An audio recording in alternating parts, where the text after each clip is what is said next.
Welcome back, everyone. Today we are going to bring in my Water Lotus. In my climate, zone 6B, they are hardy.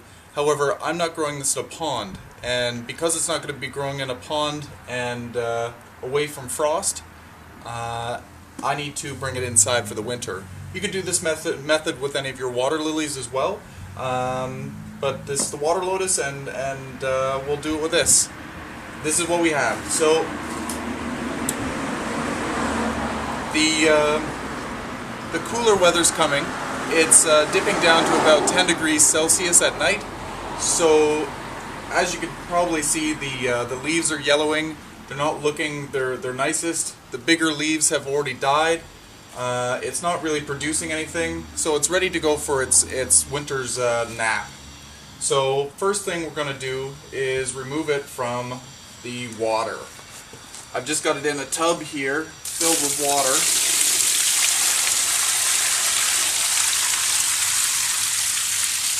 There's all kinds of algae growing in here.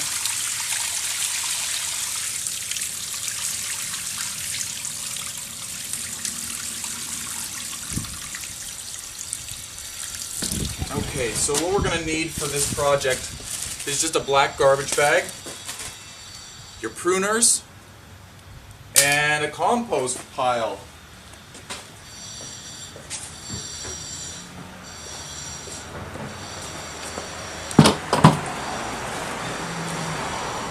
Got my green bin here.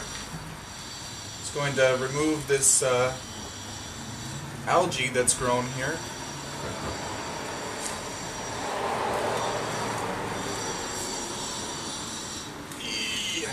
Gross. Oop. Don't want to take away my name tag. Don't be worried about breaking anything off. We're going to be trimming everything out.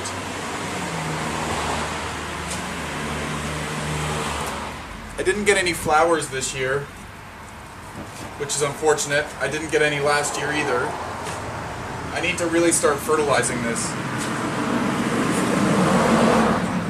If anybody can give me any recommendations on fertilizers that I should use, I'm trying to find the fertilizer tabs, but I can't find those in my garden centers.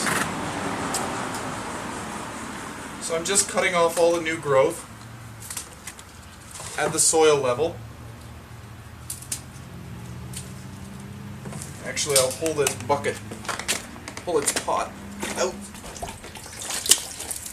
so you can see it.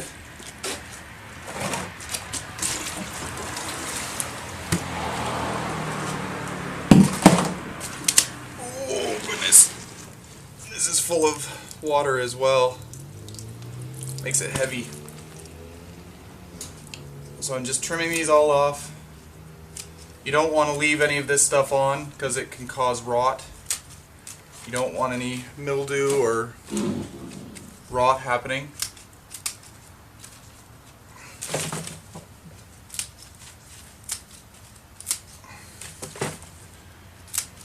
Okay. Looks all right.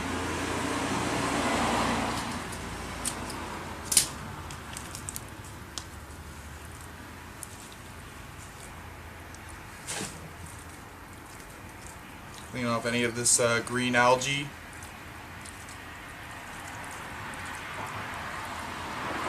Gross. Get this compost bin out of my way.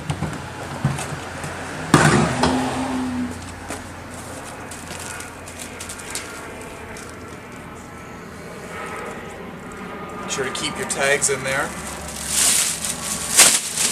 It's good practice to, at this point, put some moist newspaper over the top. Keeps all the plant moist over the dormancy period.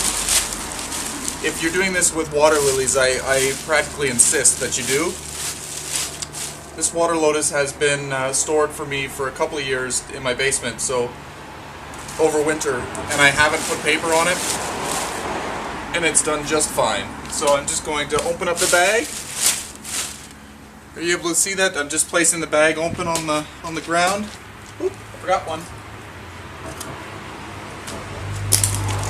And plunking the pot down. lifting the bag up.